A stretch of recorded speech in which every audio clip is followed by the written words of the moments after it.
Bonjour et bienvenue sur la 5e séance webcast 2020 de la communauté Cisco en français. Je m'appelle Jimena Saez et je suis la modératrice de la communauté. Je veux donner la bienvenue sur le plateau à nos experts data center, Francesco Molino et Xavier Crèvecoeur. On les remercie d'avoir accepté de collaborer avec nous pour vous présenter cette nouvelle émission dédiée au sujet de data center, NXOS, EVPN et AEC, automatisation grâce aux APIs NXOS et Terraform. À tous nos clients, partenaires et collaborateurs, ainsi qu'à tout le public qui nous accompagne aujourd'hui, merci de nous permettre de nous connecter avec vous, souhaitant que vous soyez en santé et à l'abri de tout risque, vous et vos proches.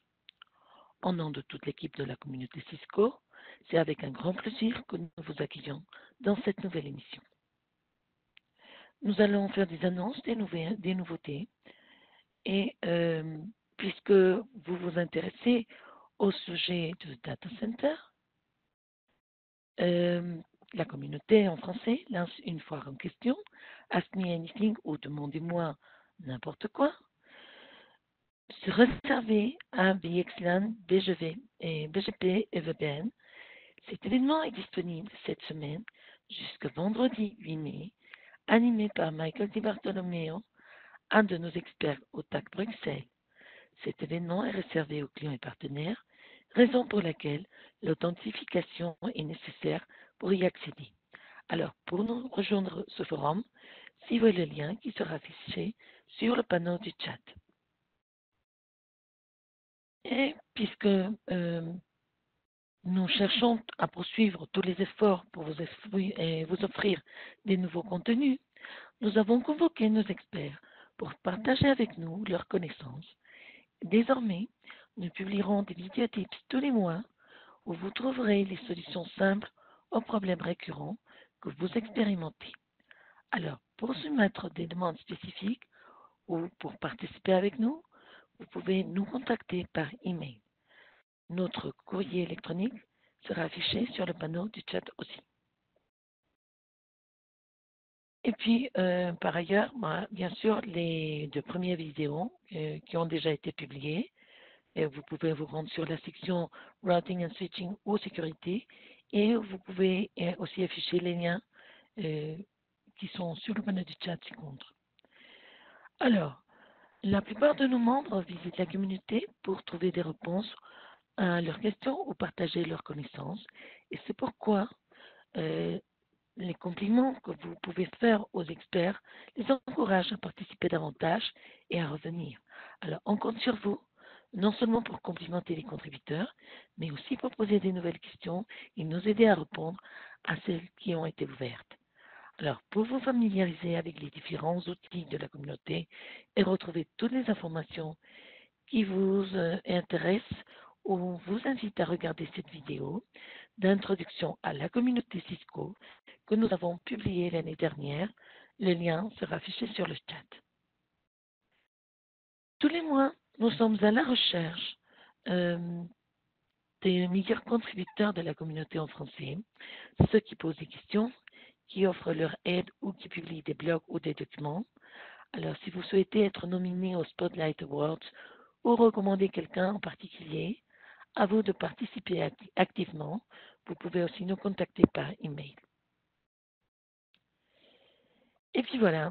Alors, voici Francesco Molino, Cisco Designated VIP depuis 2017. Il est expert en nombreuses disciplines de l'informatique. Francesco a suivi des études dans le domaine de l'électronique, les réseaux et la sécurité informatique. Il possède aussi des certifications CCIE en Enterprise Infrastructure, Service Provider and Security 35050 et il est Fire Jumper Elite numéro 154. Avec plus de 16 ans d'expérience dans les milieux des télécommunications au Canada, il est inconditionnel des solutions Cisco et Open Source, expert en architecture de réseaux LAN, WAN, Wi-Fi et Security, et spécialiste dans le déploiement et troubleshooting. Il s'intéresse aussi au développement d'outils d'automatisation sur Python, Bash, tout en s'appuyant sur différentes APIs. Il travaille actuellement chez IP Console à Montréal comme consultant sécurité et network. Bienvenue Francesco. Et puis voilà, je vous présente Xavier Crèvecoeur, ingénieur de Westcon France, détenteur d'un CCIE en sécurité.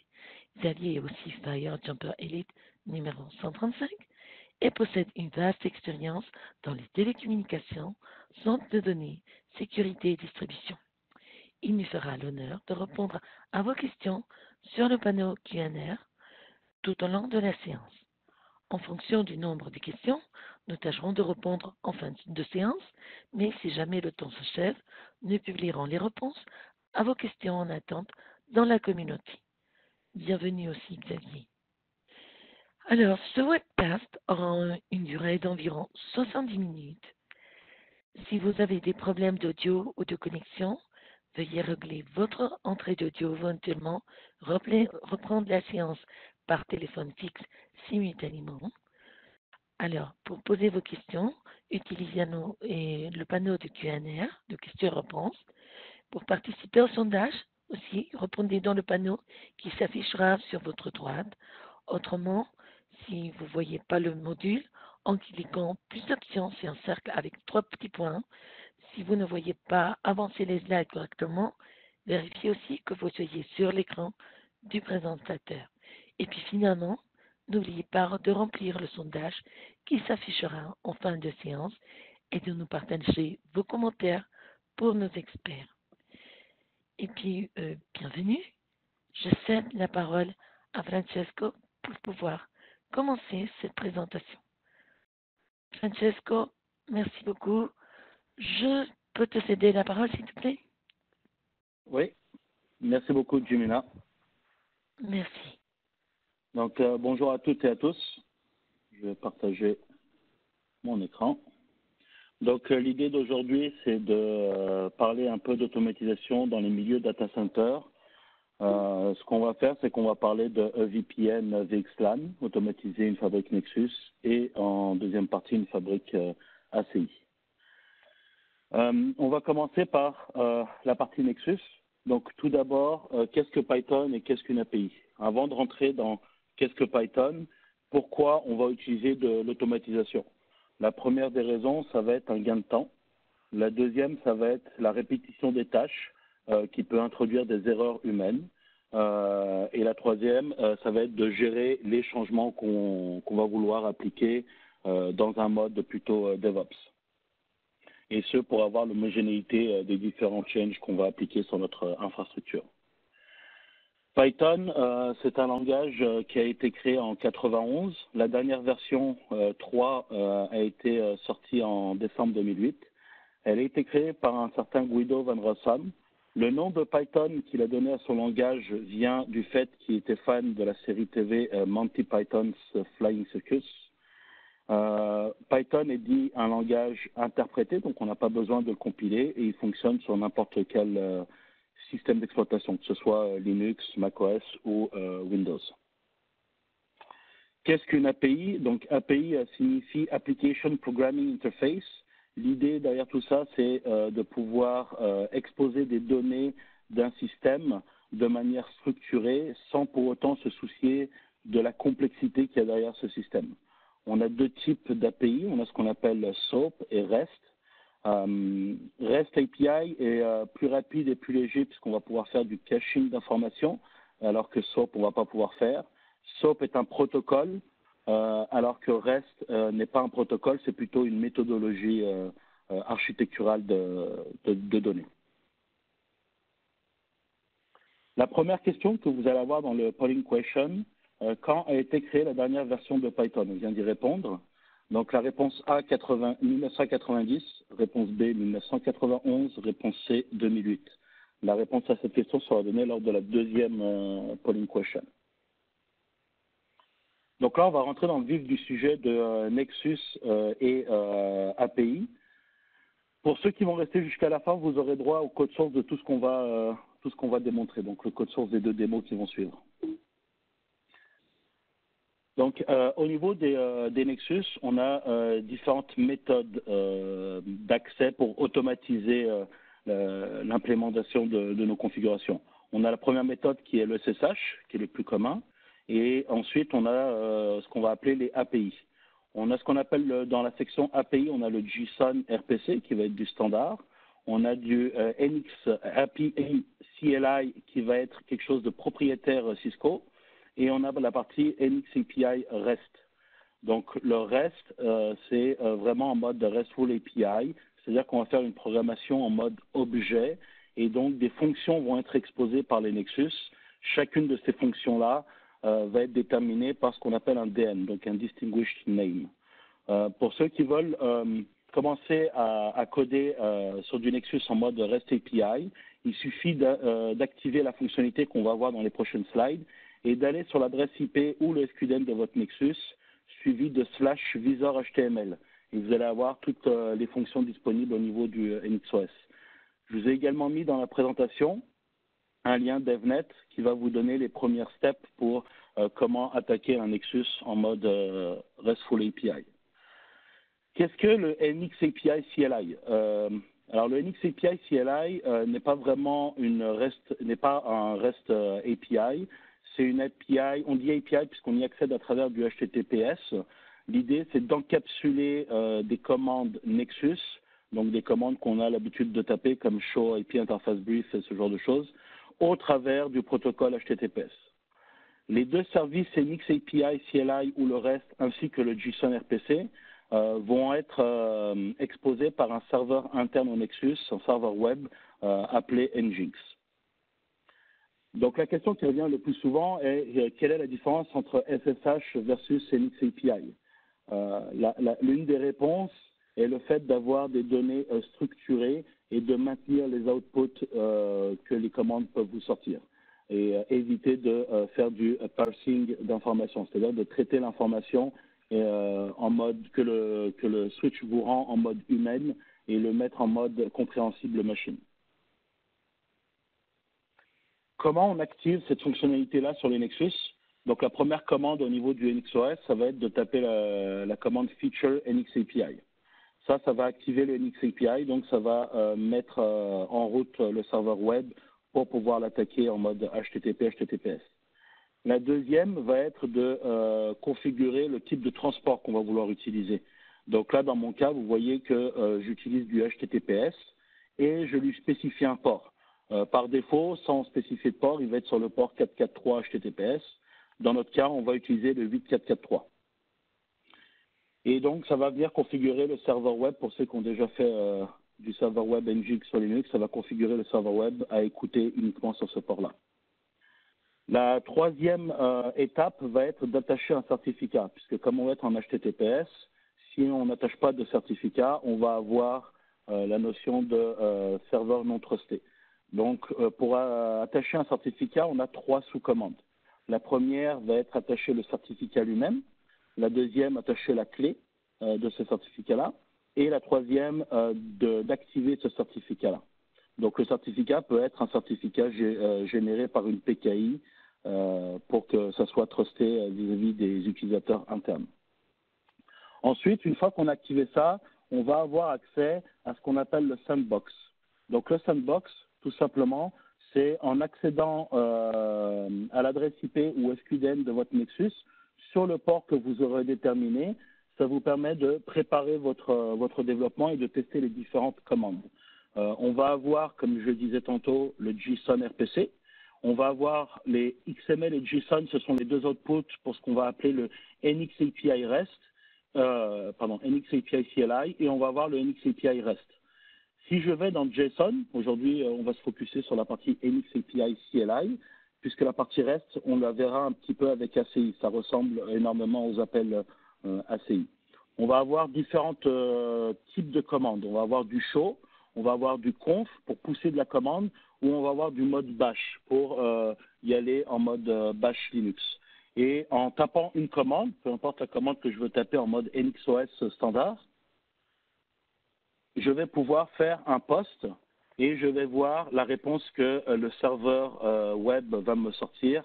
Donc ici, actuellement, ce que je fais, c'est que je prends une commande NXOS et je l'envoie à travers une requête HTTP et le Nexus me répond dans un output dit formaté, donc au format JSON. Je pourrais avoir ce même output-là en mode XML si je le voulais, et ça ne changerait absolument rien. C'est juste avec lequel vous êtes le plus à l'aise à travailler. Aujourd'hui, le plus commun va être du JSON. Également, cet outil-là va vous permettre de vous aider à builder votre premier code, vos premières étapes.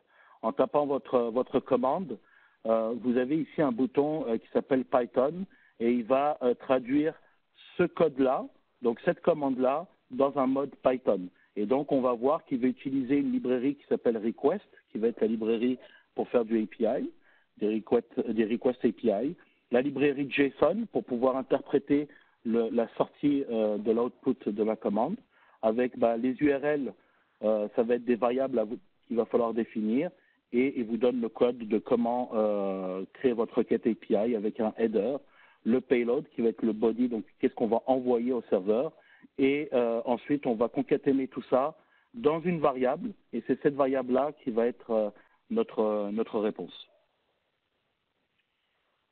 En termes d'authentification, sur le sandbox, on va utiliser, ou même par API, on va utiliser l'authentification habituelle des Nexus.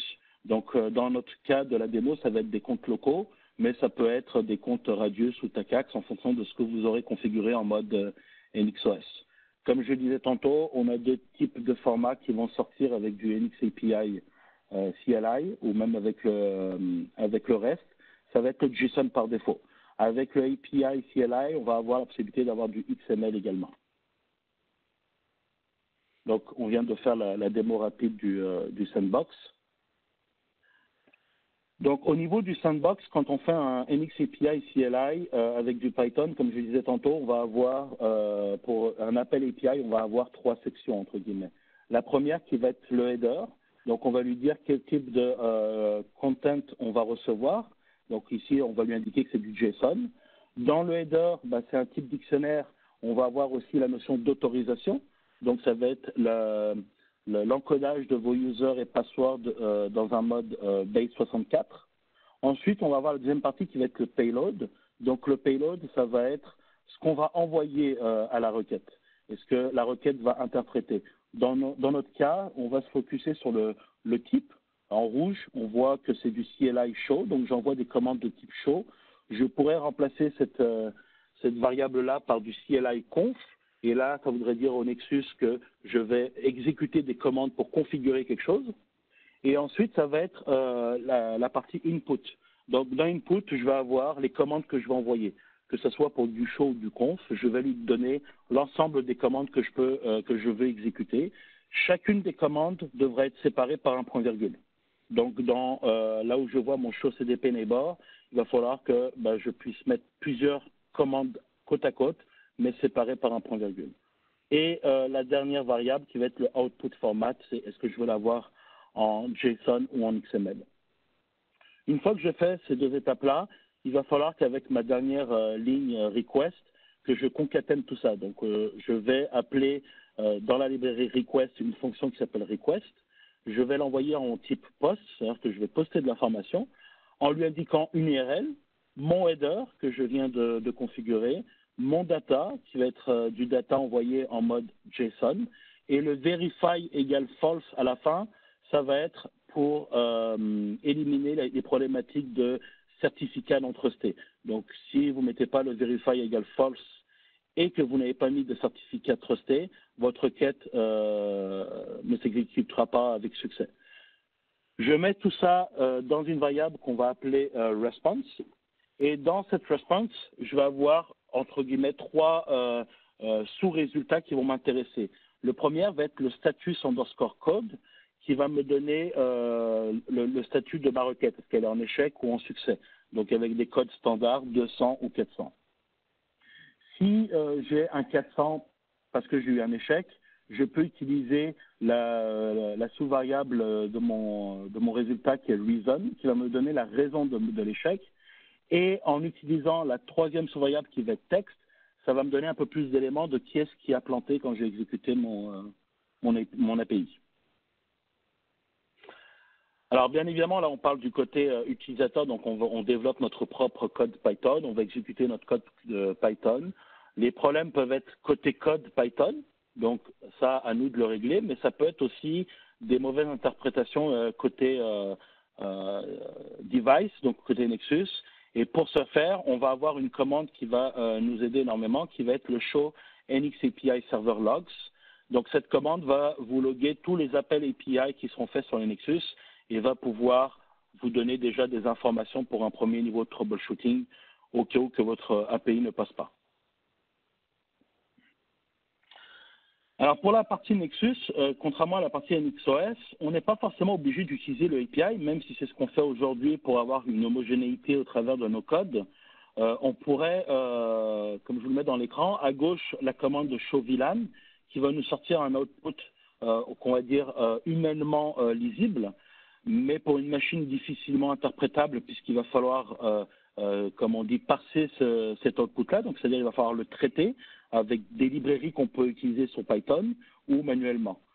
Sous Nexus, on a l'avantage de mettre un pipe JSON à la fin des commandes pour pouvoir avoir cet output-là au format JSON également. On parlait tantôt du mode bash, donc on va pouvoir également faire du mode bash. Pour ceux qui ne savent pas, c'est vraiment le mode interpréteur Linux.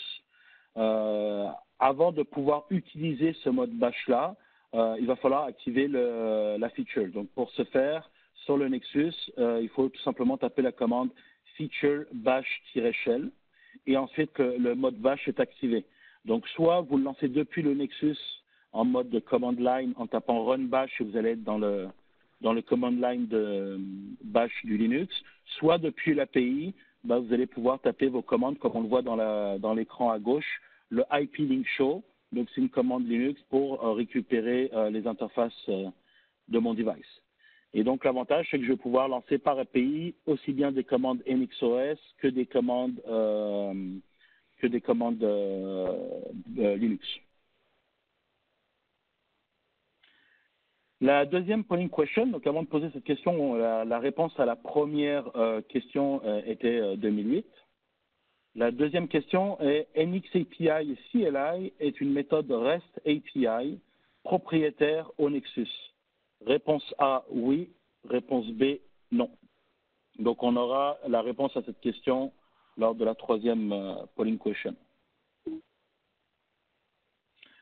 Donc là, on va passer sur ACI et on va parler brièvement de APIC et ensuite de Terraform. Donc l'idée, c'est pas de faire un deep dive de ACI, comme on le disait en début, ça va être de comment on va automatiser notre ACI. Donc on va faire un overview de APIC. Déjà, qu'est-ce que APIC? APIC, c'est l'orchestrateur pour gérer ACI. Donc c'est ce qu'on va appeler la solution SDN. Vous avez déjà tous dû entendre ce terme-là, Software Defined Network, de Cisco pour la partie data center. L'avantage d'utiliser APIC par rapport à du pur NXOS, on va dire, ça va être quand on va vouloir aller en mode application centric. Donc non plus filtrer les accès basés sur des subnets, des IP, mais plutôt axer sur la partie application et faire ce qu'on va appeler de la micro-segmentation, ça va être beaucoup plus simple. Ensuite, on va avoir une meilleure intégration avec des outils externes, type vSphere pour VMware, des load balancers. On va avoir une meilleure gestion de l'image et de l'inventaire. On a également la partie DCNM pour NXOS, mais avec Epic, on va un step plus loin. On va avoir une simplicité de gestion, c'est-à-dire qu'on va occulter la partie réseau pour les utilisateurs quand on veut créer des VRF, ce genre de choses. Et on va les donner en mode visuel en donnant des noms un peu plus communs comme tenant, application profile, ce genre de choses. Forcément, c'est une interface web, donc ça va être beaucoup plus user-friendly. Et le dernier point, qui est un point assez important, ça va être l'abstraction des parties underlay, overlay, dans le sens où vous n'aurez pas des commandes à taper. C'est des menus. Alors, bien évidemment, il va falloir comprendre ce qu'on fait, mais ça sera beaucoup plus simple à configurer que d'y aller en mode CLI et de configurer le underlay et le overlay. Donc APIC, c'est quoi? C'est une interface web qui ressemble à celle-là. On va la voir par la suite. Dans APIC, chaque élément du réseau est splitté en plusieurs objets. C'est-à-dire que ce qu'on connaissait aujourd'hui comme un VLAN et une interface VLAN, dans ACI, ça va être splitté en plusieurs objets. La première va être tout ce qui va être endpoint group pour la notion de endpoint. Ensuite, le bridge domain qui lui va être attaché à un subnet. Et ce bridge domain va également être attaché à une VRF. L'ensemble de ces objets-là constitue ce qu'on voit aujourd'hui dans le NXOS, qui est une interface VLAN, pour être schématiquement rapide là sur comment fonctionne ACI. Donc c'est vraiment, ce qui est important à retenir, c'est que c'est un modèle de type objet. Donc chacune des fonctions qu'on utilise aujourd'hui est séparée en de multiples objets. Donc on va revenir sur la partie API qui nous intéresse le plus aujourd'hui. Donc quand on fait du APIC avec API, on va avoir deux sortes de méthodologies de travail pour builder nos programmes. La première, ça va être d'aller sur l'adresse IP ou le SQDN de votre APIC et d'aller sur /doc/html. On va toujours parler de APIC et pas de Nexus, même si d'ailleurs c'est des hardware de type Nexus. Ils vont avoir un software qui est différent du NXOS. Le APIC, lui, va configurer les Nexus, mais nous configurons toujours l'APIC et c'est lui qui se chargera après de faire les configurations sur les end devices. La deuxième partie va être d'utiliser le API Inspector. Donc le API Inspector, c'est quoi? C'est quand vous allez voir la doc de API, APIC, vous allez voir qu'il y a une multitude de fonctionnalités assez impressionnantes. L'idée, c'est que quand vous voulez configurer juste une simple partie de APIC, pour voir les appels API qui sont générés par le APIC, tout simplement lancer ce APIC Inspector-là, on va le voir juste par la suite, allez dans vos menus et vous allez voir chacune des appels API que l'APIC aura lancé. Donc, ça vous permettra de vous focuser exactement sur la bonne fonction d'API. Donc là, si je vais sur mon APIC, alors vous avez tous sur le site de Cisco ce qu'on appelle un APIC Simulator qui a été buildé vraiment pour la partie développement. Donc, vous pouvez l'installer sur un ESX pour pouvoir vous entraîner à faire du développement au niveau de APIC. Donc, ici, au niveau de la roulette, j'ai un menu qui s'appelle Show API Inspector. Si je vais, donc on va le laisser tranquille comme ça, si je vais dans Tenant, par exemple, et que je double-clique sur Management, si je reviens sur mon APIC Inspector, il va me dire tous les appels API qu'il aura fait pour se rendre dans ce tenant-là, avec la méthode. Est-ce que c'est du GET, est-ce que c'est du POST, et ainsi de suite.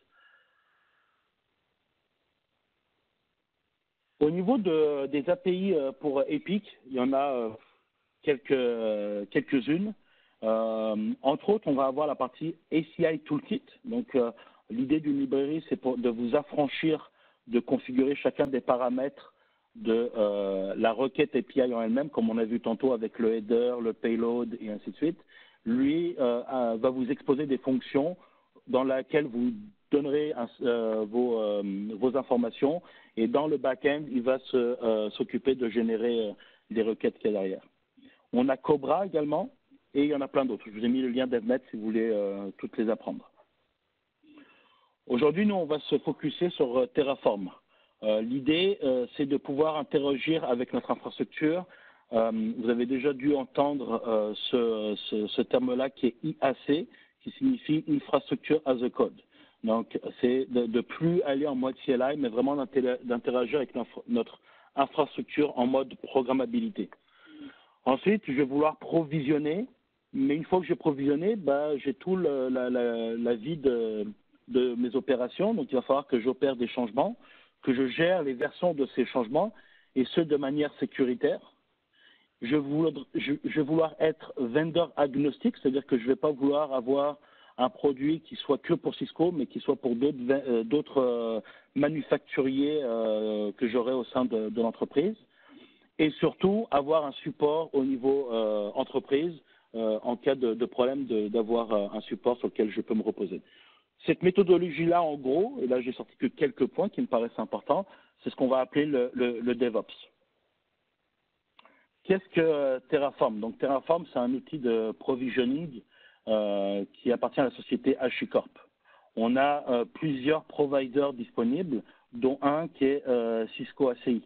Terraform a été développé en langage Go et sa première version a été lancée en 2014.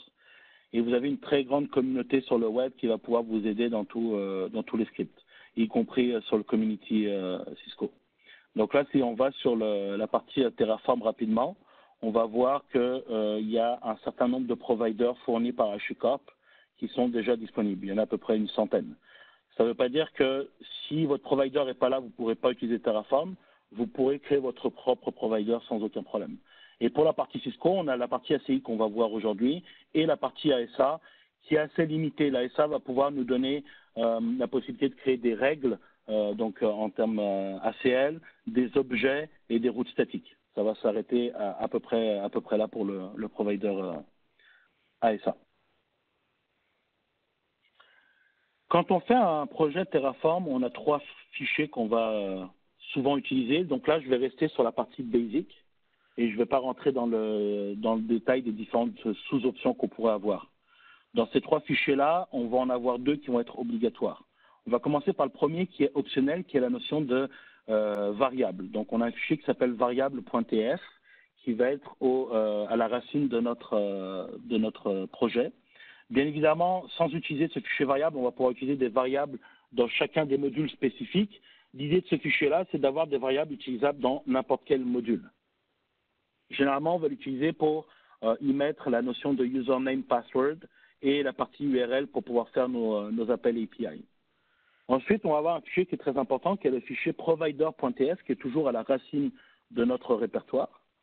Ce fichier provider va indiquer, donc c'est la copie d'écran qui est en haut à droite, va nous indiquer quel type de provider on va utiliser parmi la liste qui est diffusée, qu'on a vu tantôt sur HashiCorp.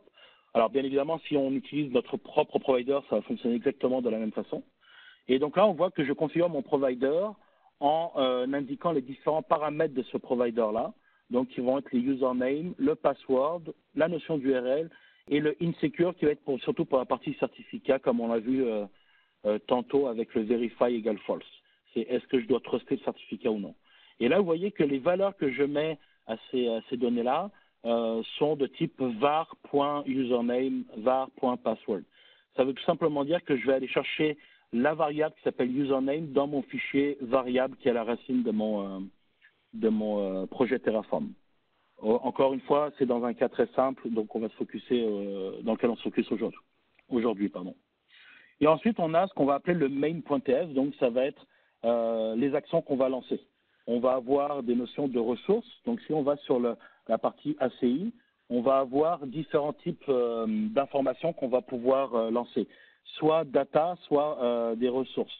La notion de data, ça va être d'aller interroger mon API, qui est de récupérer de l'information. La partie ressources, ça va être de provisionner une nouvelle ressource. Donc, créer la ressource et y attacher de la data.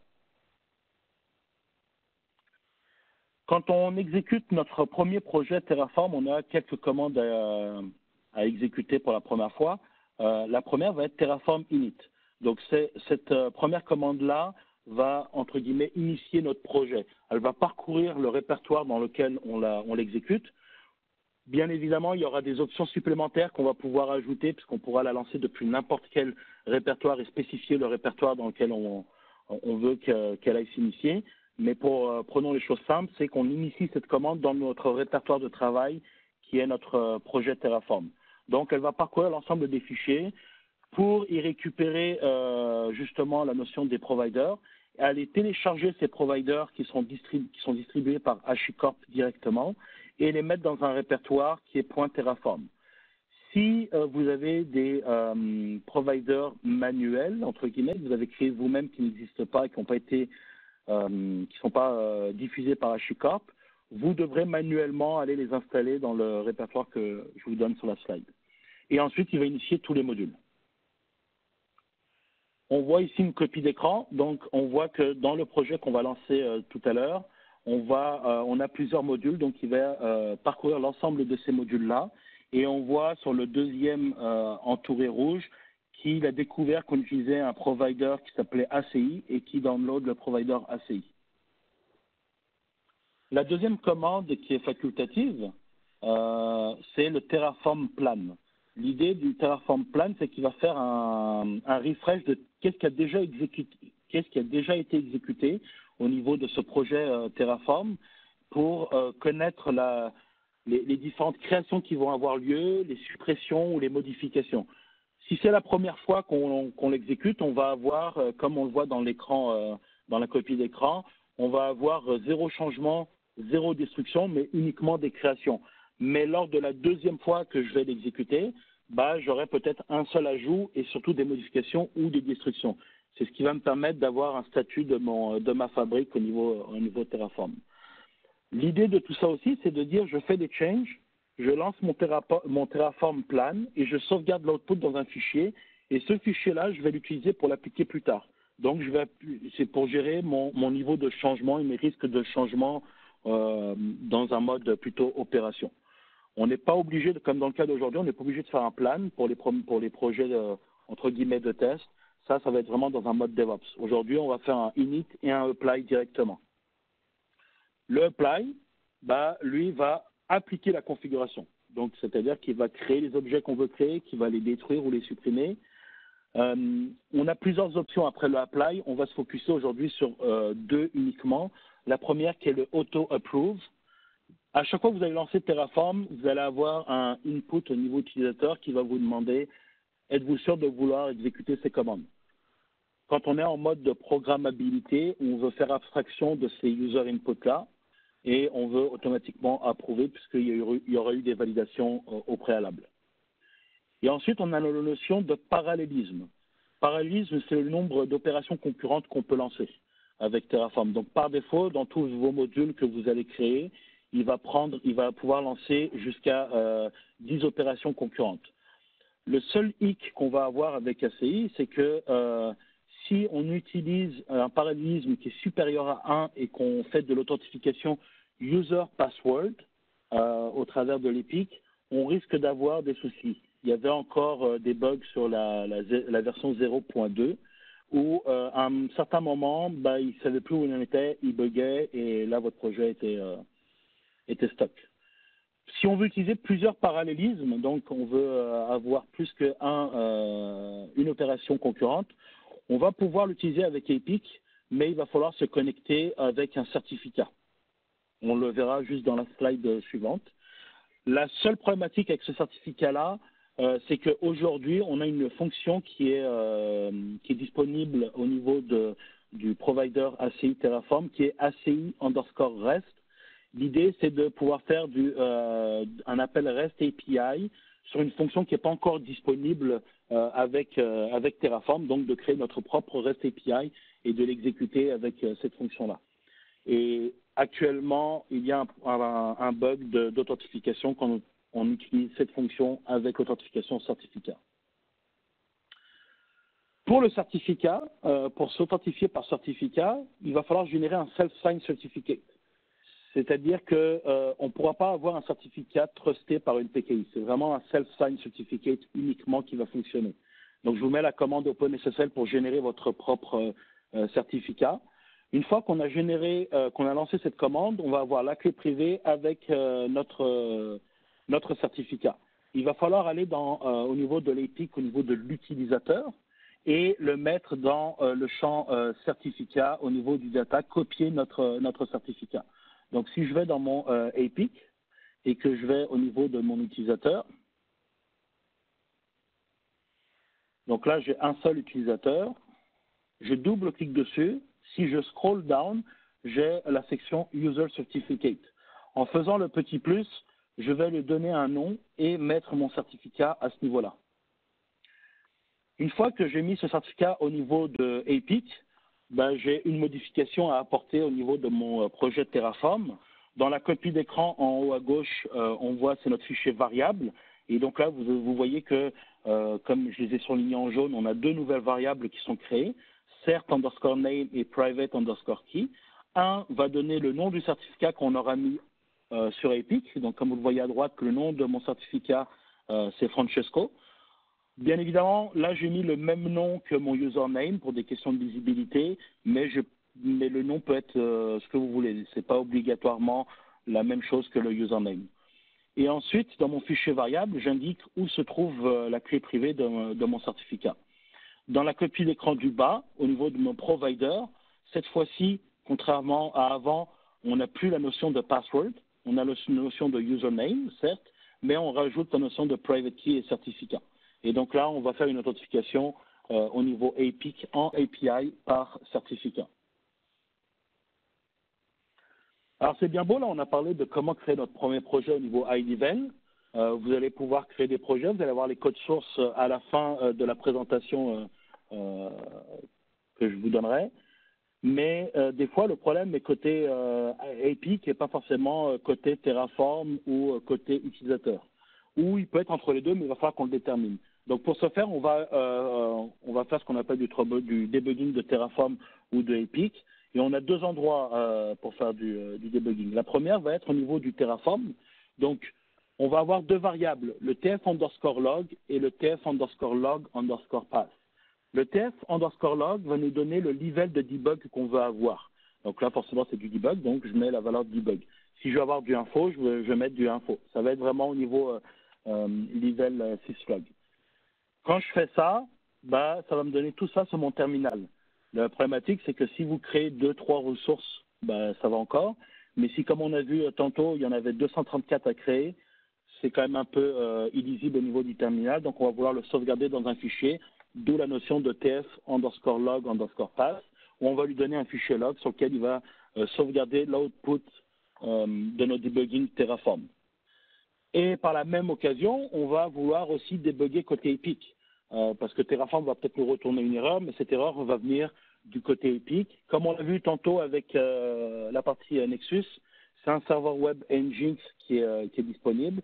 Et en se connectant en mode bash ou EPIC, en allant dans le varlog dmlog, on va trouver un fichier qui s'appelle nginx-bin-log, qui lui va être le fichier de log par excellence pour tout ce qui est appel ACI et comment il va le traiter.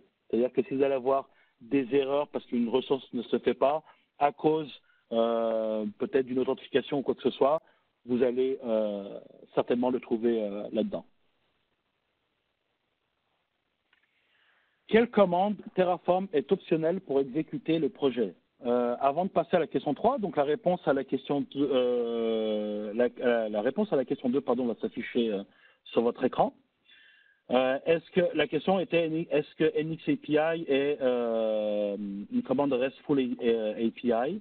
Et la réponse était non. Comme on a dit, c'est pas du vrai RESTful, tout simplement parce que le NXAPI CLI, on n'envoie que du mot de poste pour pousser de la config, qu'elle soit une config de type lecture ou de type écriture, avec une vraie API de type REST API. On aurait utilisé différentes méthodes, comme le get pour lire quelque chose, le post pour aller modifier quelque chose, créer quelque chose, le put pour aller modifier, le delete pour aller supprimer notre information. Donc la réponse était non. La question 3, donc quelle commande Terraform est optionnelle pour exécuter le projet? La réponse A, Terraform init, la réponse B, Terraform plan, ou la réponse C, Terraform apply. On va voir la réponse après les démos. Par rapport à cette question-là.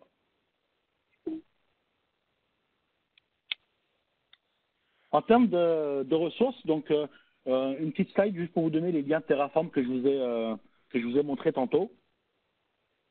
Si je vais au niveau de mon ACI, je vais voir qu'en prenant n'importe quelle ressource, je clique au pif sur une ressource, il va me donner comment configurer ma ressource avec les différents types de paramètres que je peux indiquer. Donc là, j'en ai pris une simple, mais si je prends par exemple le subnet, je vais avoir aussi la notion de relation avec un bridge domain. Parce que comme on l'a vu tantôt, au niveau de l'ACI, chaque fonctionnalité, entre guillemets, est splittée en objets, et donc une relation entre différents objets est importante. Donc là, on va passer à la démo. J'ai une fabrique de type NixOS, comme indiqué sur l'écran. J'ai deux machines host 1 et host 2 qui se trouvent dans le même VLAN. Et l'idée, c'est de passer à travers une fabrique BGP EVPN VXLAN. Pour ceux qui ont vu la vidéo community de la semaine dernière, la présentation sur VXLAN, cette présentation va vous être utile. Pour ceux qui ne connaissent pas encore VXLAN, comme je l'ai dit en début, l'objectif n'est pas de faire du deep dive VXLAN. Donc, je vous reporte à la présentation qui a été faite la semaine dernière pour pouvoir avoir des notions de VXLAN. Donc j'ai 2 spines, j'ai 3 leafs, une architecture assez simple. L'objectif de notre code, donc on va le lancer, on va expliquer le tout parce que ça prend un peu de temps. Donc j'ai tout ce que je vais exécuter là, vous inquiétez pas, je vais vous donner le code source en fin de session où est-ce que vous pourrez le télécharger. Donc dans mon répertoire, je vais avoir mon fichier Python que je vais exécuter avec un fichier Excel. Je vais exécuter et ensuite on va aller voir le détail. Comme ça, pendant qu'il travaillera dans le back-end, on va pouvoir aller voir le détail de ce qu'on fait. Donc je vais appeler mon interpréteur Python. Donc mes codes ont été développés en version Python 3, okay, et plus spécifiquement la version Python 3.7 que j'utilise. Je rappelle ensuite mon script de départ qui va être le start.py et je lui mets un paramètre, un fichier Excel et on va le voir juste par la suite. Je vais juste lancer l'exécution de mon Python. By the way, quand je lance ça, je vais aussi un log que je crée systématiquement au niveau de mon Python qui va me dire tout ce qu'il va faire. Donc là, on va passer au fichier Excel pour déterminer qu'est-ce qu'on va prendre comme input à travers ce fichier en argument. Donc, première chose, je vais indiquer mes devices. Ces devices-là, je vais indiquer leur rôle, est-ce que c'est du spine ou du leaf. Ensuite, je vais avoir un onglet underlay. Donc là, je vais lui donner le protocole de routage que je vais utiliser dans mon underlay. Généralement, dans 99% des cas, ça va être du OSPF, mais ça pourrait être du ISIS. Et je vais lui donner un supernet. L'idée du supernet, en fait, tout simplement, si je reviens au design, c'est que je lui donne un supernet pour notre partie underlay, donc pour tous les points à points qu'on va voir ici, mais également pour les loopbacks. Donc le programme, lui, va se connecter sur la première spine, il va faire des choses CDP, il va se connecter sur la deuxième, la même chose, et en fonction du nombre de liens qu'il aura trouvé avec les leafs, il va automatiquement subnetter ce supernet-là en de petits subnets pour les points à points et aussi en un subnet pour nos loopbacks. Ensuite, je vais lui donner au niveau de mon overlay, puisqu'on fait du BGP EVPN en VXLAN, je vais lui donner l'AS du BGP que je vais vouloir utiliser. Et la chose la plus importante, ça va être le dernier onglet qui va être la partie VLAN VXLAN. En fait, on va lui donner le nom du tenant, qui va être notre VRF client, avec les VLAN et notre adresse IP. Donc là, pour faire simple, dans la démo, on est en mode Anycast Gateway. Donc, j'ai qu'une seule IP à lui communiquer. Au niveau de mon code Python,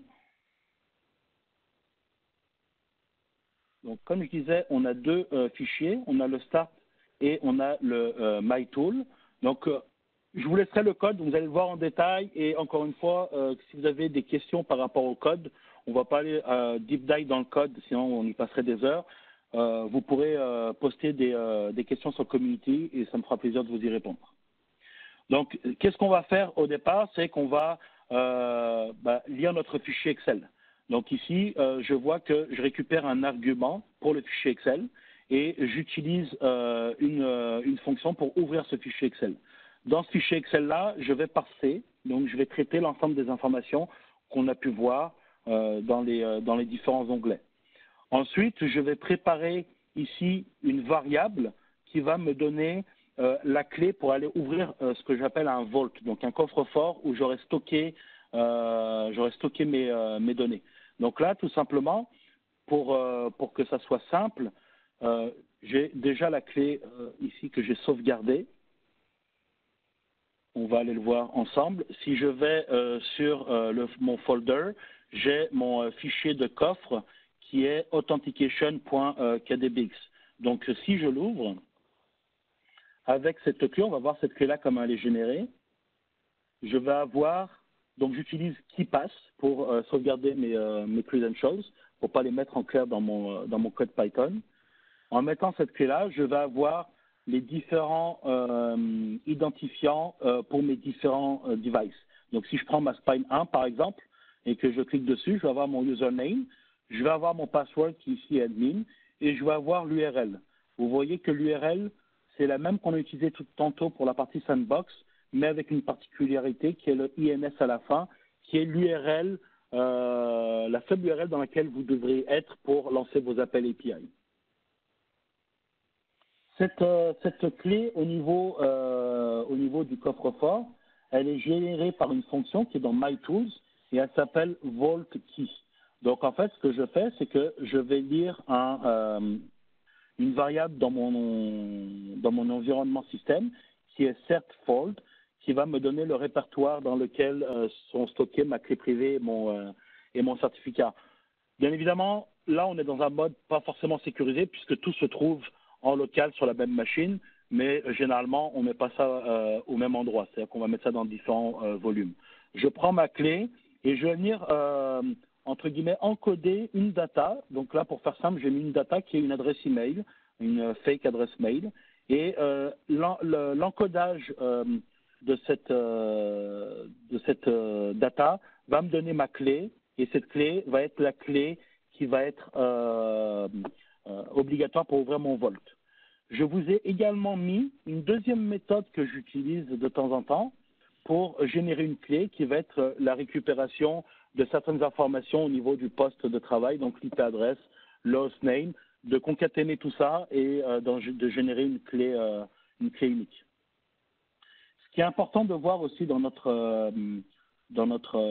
code, c'est la fonction de push config. C'est la fonction qu'on veut utiliser pour pousser nos configs. Et donc, comme vous voyez, c'est une fonction de type API où je vais avoir mon header qui va être là. Je vais avoir mon payload, donc qui va être ce que je vais envoyer. Ici, vous voyez qu'en termes de input, j'envoie une variable. Et cette variable commande CFG n'est ni plus ni moins qu'une liste de fonctions. Donc, chacune des fonctions, comme on l'a dit tantôt, séparée par un point-virgule. Je concatène le tout, je fais ma requête et je mets ça dans une variable que je retourne. Donc, si je regarde dans mon main, je vais avoir ici, à un moment donné, où je vais appeler cette fonction-là, pushConfig, en lui donnant l'URL de ma switch, en lui donnant le code. Donc, ça va être mon username et password qui vont être encodés. Donc, ici, plus haut, vous allez avoir l'encodage. L'encodage des credentials, comment on doit les encoder pour un mode API standard. Okay. Et ensuite, je vais lui donner les features que je veux enabler. Donc, cette liste de features, typiquement, celle-là, la première, c'est une liste de features qui n'est pas dynamique. Je l'ai mise manuellement. Donc, si je la recherche, on la voit ici, c'est toute une tas de features qu'on va activer sur notre Nexus pour pouvoir faire nos configs. Et vous voyez qu'il y a le point-virgule qui sépare chacune de ces commandes-là. Mais il y a des commandes qui sont buildées automatiquement, comme la config de la partie loopback, ou également la config elle-même de notre partie VXLAN. C'est-à-dire qu'on va utiliser des templates qu'on appelle, j'ai deux templates, j'ai un template leaf et un template spine. Si j'ouvre mon template, c'est un template en utilisant la librairie Jinja au niveau Python. Donc l'idée, c'est d'avoir une config fixe, et à l'intérieur de cette config fixe, d'avoir quelques variables que je vais venir modifier dynamiquement pour que lui me génère un fichier. Donc là, si je prends le config spine 1, c'est exactement le même fichier, mais avec les variables qui ont été remplies, comme le VRF. Si je retourne ici, le VRF contexte, vous voyez que c'est une variable, alors que ici, ça va être la valeur exacte qu'il y a dans mon fichier texte. Ensuite, je prends l'ensemble de ce fichier-là, je concatène l'ensemble de ces commandes-là en les séparant par un point-virgule. Donc, vous voyez, il y en a un certain nombre de lignes. Et j'envoie tout ça en mode push sur mon Nexus. Et là, si on va voir, normalement, ça aurait dû être fini. Donc, on voit qu'on a un log qui nous dit que notre fabrique a été configurée. Je vois ici les différents logs que j'ai générés au travers de mon code Python. Et on va faire le test pour s'assurer que tout fonctionne bien. Donc, je vais me connecter sur ma fabrique. Donc, comme on disait ici, j'ai deux hosts, le host 1 et le host 2. Pour le lab, je n'ai pas configuré le VLAN ici, on va le configurer manuellement. Mais bien évidemment, vous pourriez rajouter un onglet dans le fichier Excel pour que ça se fasse automatiquement. Donc là, on va le faire manuellement. Donc, je vais aller sur ma liste 1. Sur ma liste 1, si je fais rapidement un show VLAN, je vois que j'ai mes VLAN qui ont été créés. Si je fais un show VRF, je vois que ma VRF a été créée, qui était dans mon fichier Excel. La même chose, si je fais un show IP interface brief de ma VRF, je vois mes différentes SVI qui ont été créées. Donc là, on va aller configurer le port 1/8. On va le mettre en switch port et je vais lui attribuer le VLAN 100. Et ensuite, c'est la liste 2, le port 3. Donc on va aller configurer notre liste 2, port 3. Donc la même chose, je vais me mettre sur mon port 3, 1/3. J'active le switch port, je me mets en switch port mode access et je vais le mettre dans le VLAN 100. Je fais un no shot. Voilà, donc là j'ai configuré mes ports. Maintenant, l'important pour nous, ce qui nous intéresse, c'est de vérifier que un device, donc une machine Linux host 1, puisse pinguer un host 2. Donc je vais afficher les deux devices. Donc sur le premier device, si je fais un IP address, je vois que c'est la .100. Donc déjà, première chose, on va faire les choses de base. Je vais pinguer ma default gateway. Donc là, je ping ma default gateway, donc on est en bonne voie. Je vais sur le deuxième. Je vois que c'est une autre adresse IP, donc la .200. Donc la même chose ici, je vais pinguer ma default gateway et valider que ça ping. Donc jusque-là, c'est bon. Maintenant, depuis cette machine-là, je vais essayer de pinguer ma première machine. Donc c'était la .100. Et là, je vois que ça ping. Je vais lancer un Wireshark en attendant pour aussi vous montrer que depuis la 200, je ping bien la 100. Depuis la 100, j'ai bien le reply qui arrive sur ma 200. Et que si je monte ici, on voit que c'est bien du VXLAN et c'est le VNI 10 000. Pardon. Donc on va aller faire un check rapide. On va aller se mettre sur la liste, peu importe laquelle, la 2, admettons. Si je fais un show VXLAN, on voit que mon VLAN 100, dans lequel sont mes devices, le VNI, c'est bien le 10 000. Donc le VNI, vous allez le voir dans le code source, c'est le programme qui le crée automatiquement en fonction du VLAN ID. Voilà pour la première démo. La deuxième démo va concerner la partie ACI, plus particulièrement la partie APIC. Donc on a un design spine avec 2 leafs et un APIC. Dans un environnement standard, on devrait avoir 3 APIC et vous n'aurez pas un seul spine, vous en aurez plusieurs et plusieurs leafs également. Et là, je suis dans un environnement de dev, donc j'utilise ce qu'on appelle le ACI Simulator. Donc ça me donne un spine virtuel, 2 leafs virtuels et ça me permet de tester mes différents programmes au niveau APIC. Donc là, on va aller refaire un tour sur la partie ACI. Encore une fois, l'idée, c'est pas de rentrer deep dive, mais quand je fais de l'APIC, une des premières choses que je vais devoir créer, parmi tant d'autres, c'est un VLAN pool qui vont être les VLAN que je vais autoriser à l'intérieur de ma fabrique. Là, je vois que c'est vide. Et je vais aussi créer des tenants. Donc les tenants qui peuvent être pour des service providers plusieurs clients, mais pour un network de type campus, un tenant, ça peut être plusieurs zones, chacune des zones ayant plusieurs VRF. Là, je vois qu'en termes de tenant, je n'ai que les 3 par défaut. Donc la même chose que tantôt, ce qu'on va faire, c'est qu'on va exécuter notre script. Donc là, cette fois-ci, je vais me rendre dans mon répertoire ACI. La même chose ici dans ACI, j'ai mon fichier start que je dois lancer avec mon interpréteur Python 3.7 et j'ai un fichier Excel que je vais lui donner en paramètres. On va le lancer, on va le laisser faire. Je vais me mettre ici pour reprendre le log également. Donc, je lance mon script. Je vais récupérer mon log qu'on va voir par la suite. Voilà. Et on va aller voir le contenu de ce fichier Excel.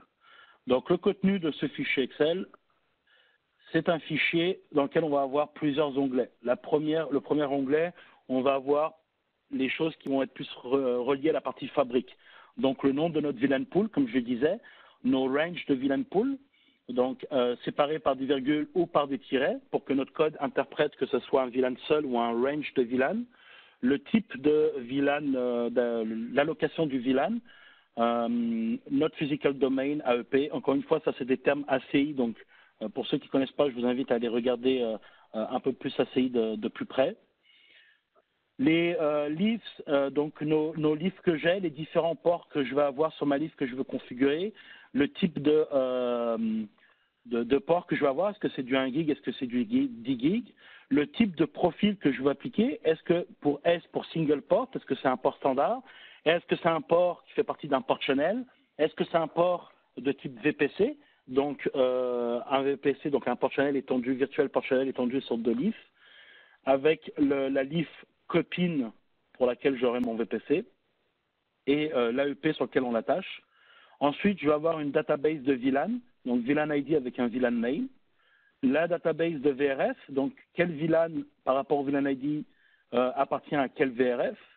Et finalement, la notion de purement réseau utilisateur, c'est quel est mon tenant, quels sont mes application profiles, mes adresses IP attribuées à quel VLAN et le type de subnet. Donc en termes de subnet, ici on pourrait avoir que 3 choix qui vont être private, public ou shared. Private, ça veut dire que c'est un subnet qui est unique à la VRF et qui ne sera pas annoncé à l'extérieur. Public, c'est-à-dire qu'on va pouvoir l'annoncer à l'extérieur avec du BGP par exemple. Et shared, ça va être comme au niveau service provider, c'est qu'on va avoir un subnet qui va être partagé entre plusieurs VRF. Encore une fois, l'idée n'est pas de faire du deep dive. Dans le code, on a mis le strict minimum pour que vous montrez l'automatisation, mais il y a tellement d'autres fonctionnalités qui pourraient, ou plein d'autres liaisons qui peuvent être faites. Donc, il faudra certainement l'améliorer par rapport à vos besoins. Une fois qu'on a fait ça, on a notre code également. Je vais aller ici, donc je vais fermer ce qu'on a vu tout à l'heure. Et on a la même chose que tout à l'heure, c'est-à-dire qu'on va avoir dans notre répertoire ACI, vous allez avoir le fichier start et le fichier MyTools. Le fichier start va vous donner les différents, je dirais, traitements basiques. Dans le fichier MyTools, je vais plutôt avoir les différentes fonctions que je vais utiliser. Donc, comme on l'a vu plus tôt, la partie Vault, comment j'ouvre mon Vault pour aller chercher mes credentials, ma partie template qu'on va voir dans quelques secondes, comment je génère mes templates Terraform, ma partie Epic Libraries qui vont être essentiellement des appels API que je vais faire qui ne sont pas encore disponibles avec Terraform et utiliser la fonctionnalité de ACI REST est quand même assez basique aujourd'hui, donc j'utilise des appels API personnalisés. Au niveau du fichier start, donc on va avec cette fonction-là, Excel to JSON, on va parser, donc traiter l'information de notre JSON. En fonction de cette information-là, on va devoir générer tout notre répertoire de travail Terraform avec l'ensemble des informations y attenant. Donc si je prends mon main, je vois que j'ai plusieurs modules. Et donc chacun des modules correspond à chacun des onglets. Chacun de ces onglets-là va être dans un répertoire qui s'appelle module, donc on voit le chemin ici, donc fabrique, si je prends fabrique, et j'ai un fichier qui est généré ici. Mais le contenu de ce fichier-là, forcément, il va être dynamique puisqu'il va venir d'un fichier Excel.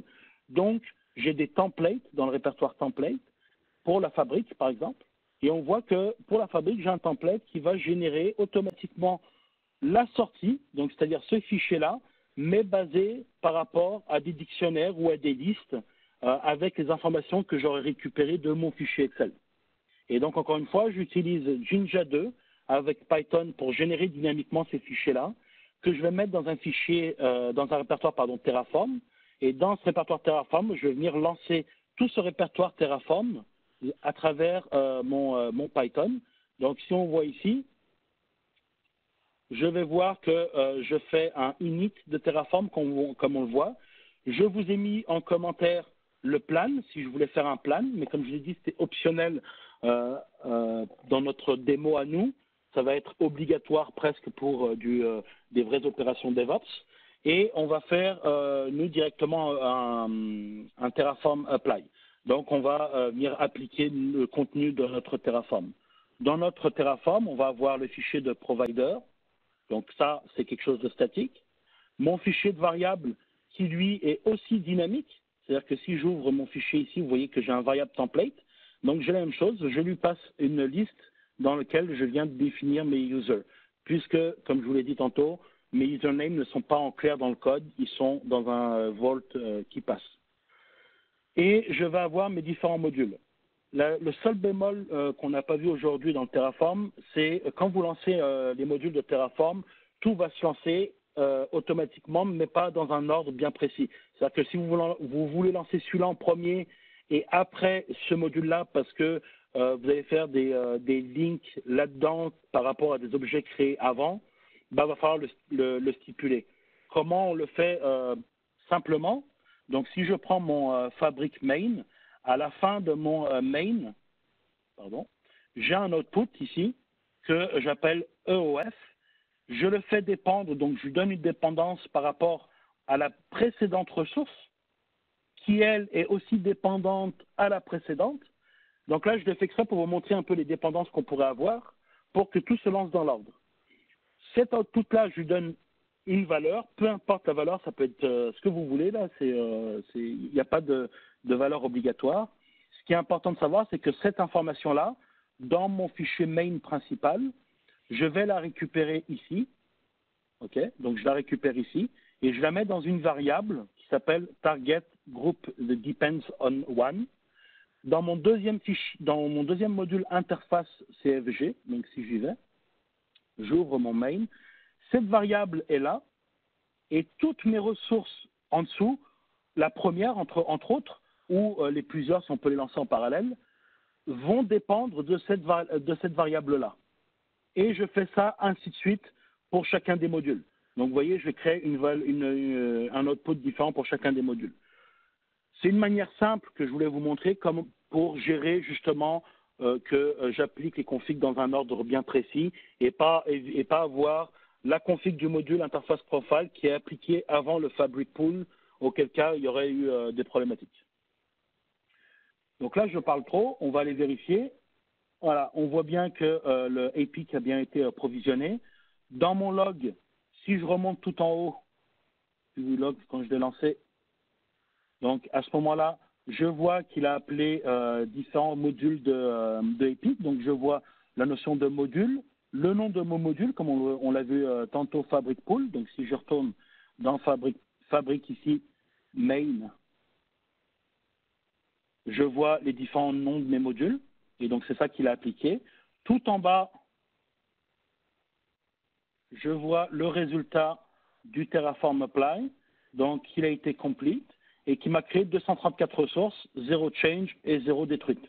Et ensuite, j'ai un log pour les quelques fonctions API que je vous disais qui ne sont pas encore disponibles dans le provider ACI. Si vous avez des bugs concernant le Terraform ou des nouvelles fonctionnalités, vous avez le lien au niveau du GitHub ici. Donc, il est dans la présentation, dans les dernières slides, pour aller poster les issues ou les demandes d'ajout de fonctionnalités. Et en faisant ça, en fait, dans mon répertoire Terraform, donc je vais aller dans mon répertoire Terraform rapidement, je vais voir qu'il m'a créé mon répertoire Terraform.Terraform, pardon. Ce répertoire-là, il va avoir la notion de module. Donc, si je vais dans les notions de module, je vais avoir un JSON qui va me donner tous les modules. Mais surtout, ce qui est important, c'est que je vais aller voir au niveau du plugin. Parce que le vrai fichier, hop, je vais aller là, cd, donc .terraform.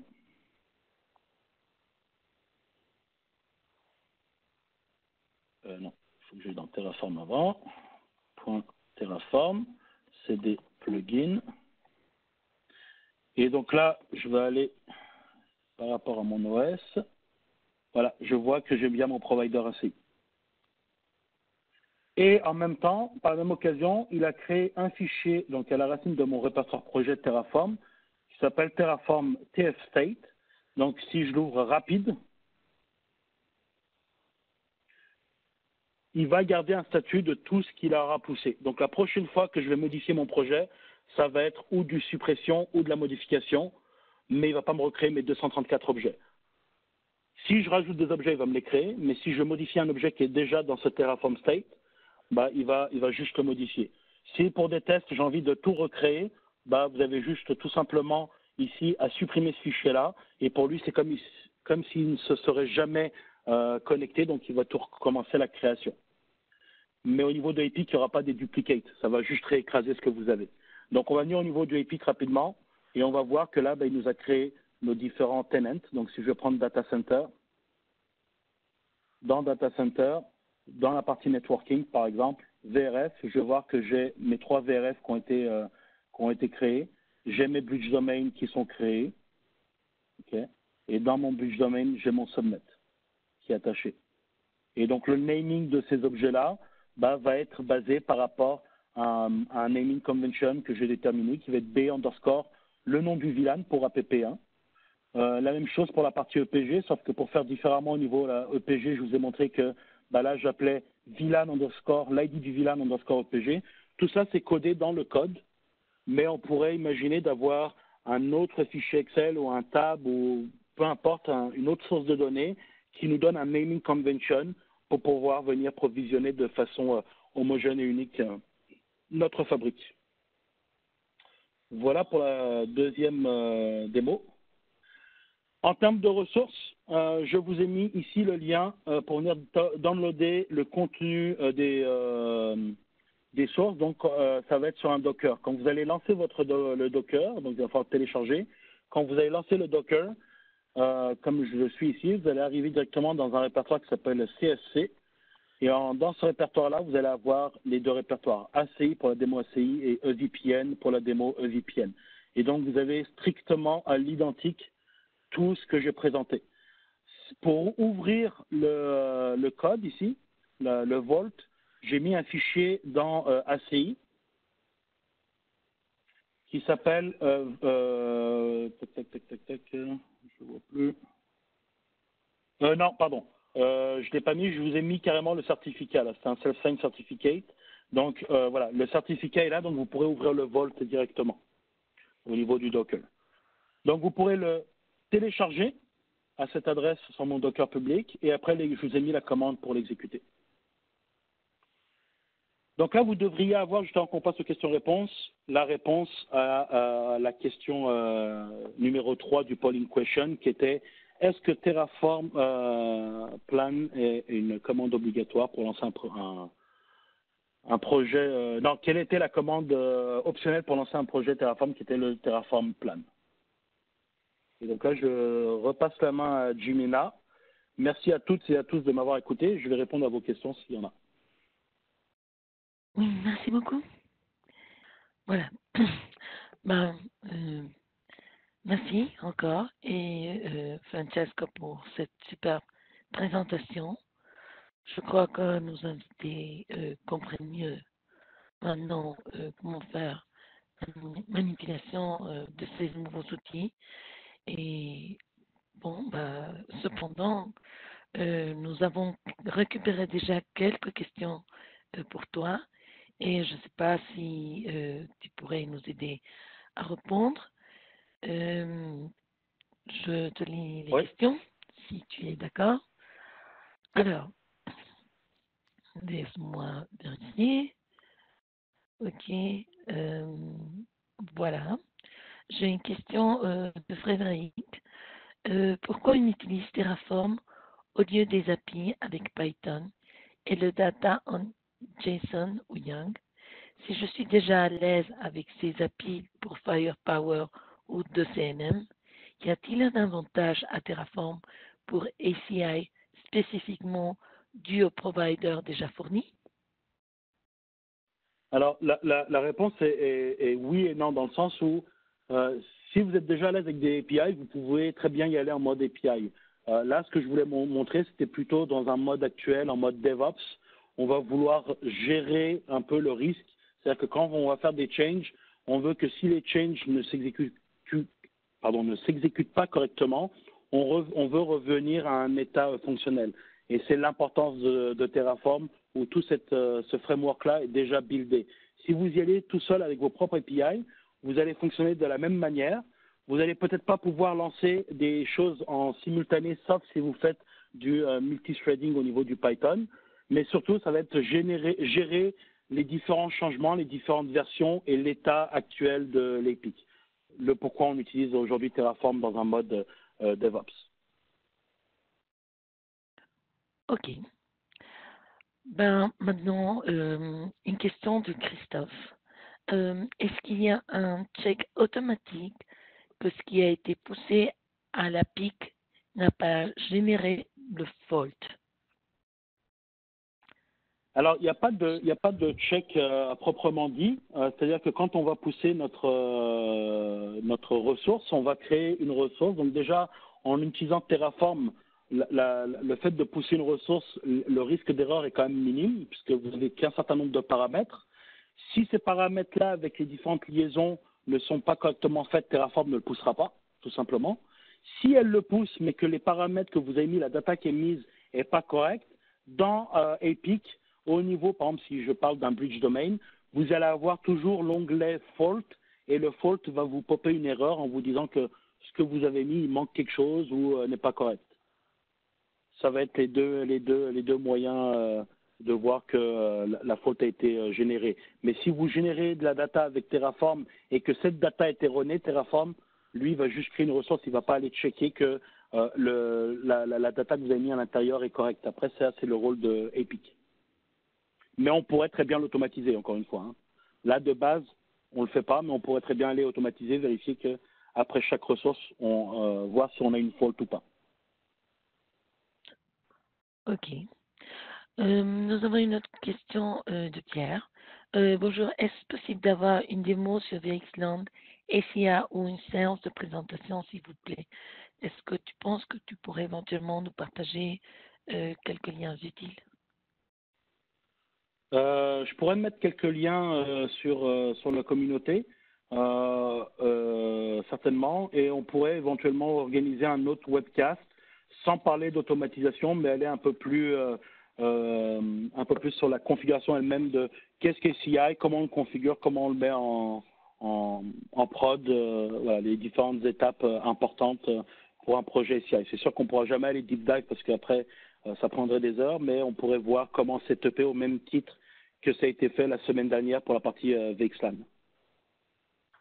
D'accord. Une question de Arnaud. Peut-on considérer Terraform comme idempotent au même titre que Ansible?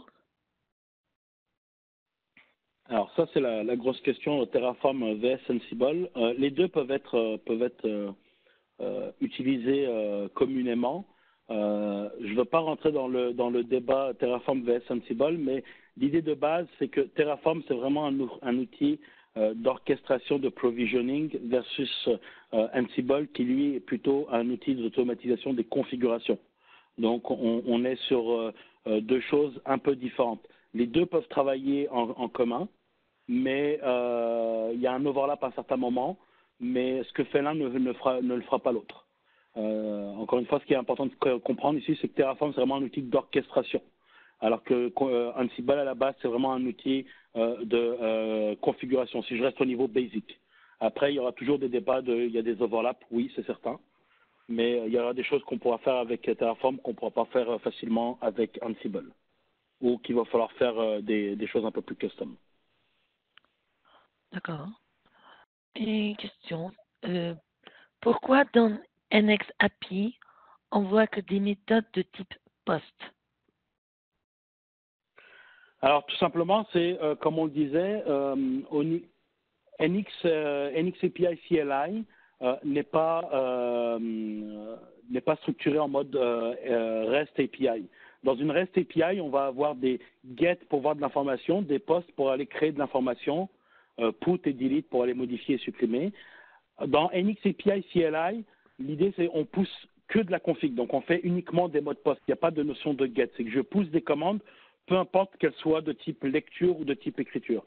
D'où le fait qu'on n'a que du post. C'est juste, comme je le disais au tout début, c'est encapsuler des requêtes, des commandes NXOS dans un protocole HTTPS pour pouvoir avoir une uniformisation de notre projet et travailler qu'en mode API, mais pas une RESTful API. Ok. Et puis, une dernière question. Comment configurer des fonctionnalités dans ACI quand indisponible avec Terraform?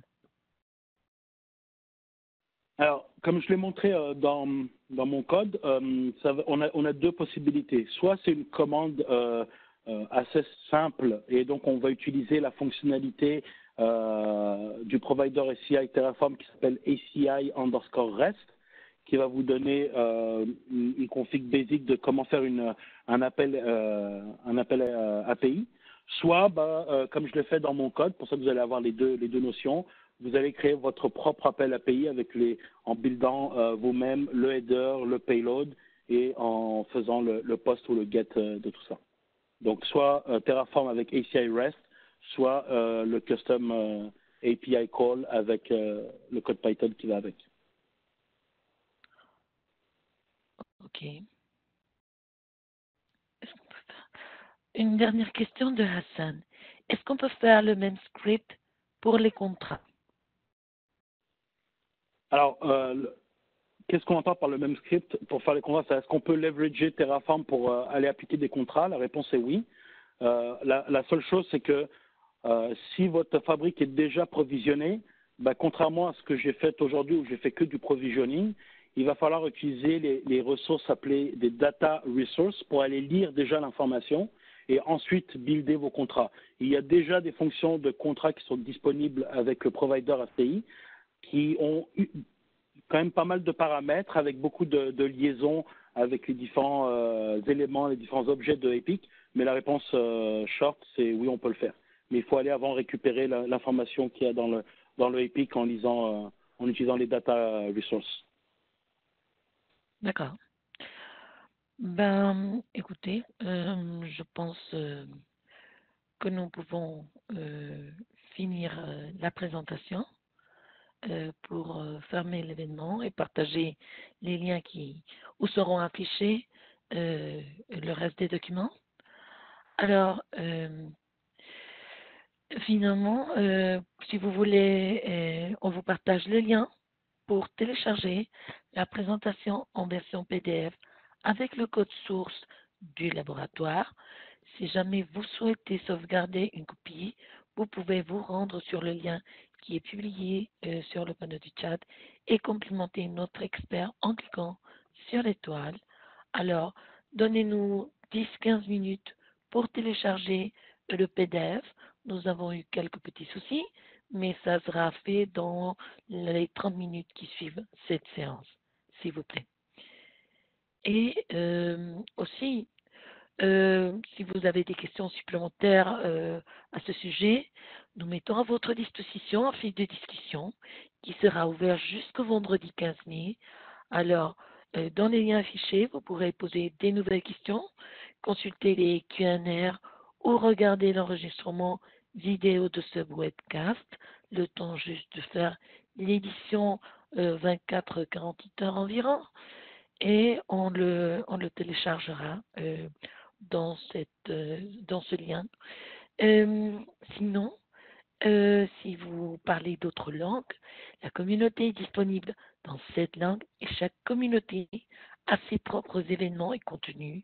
Alors n'hésitez pas à les visiter en cliquant sur l'icône du globe terrestre sur la partie d'en haut de la communauté.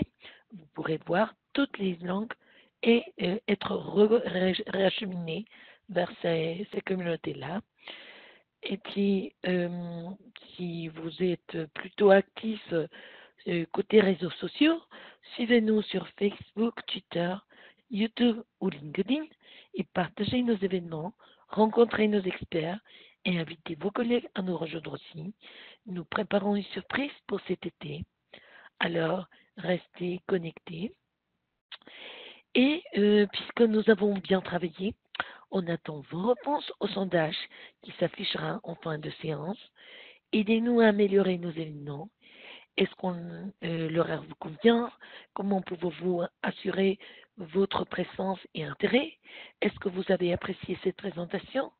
Partagez-nous vos commentaires et appréciations sur nos experts pour les encourager aussi. Et puis, au nom de tous nos membres de la communauté Cisco en français, je veux remercier Francesco Molino et Xavier Creusker.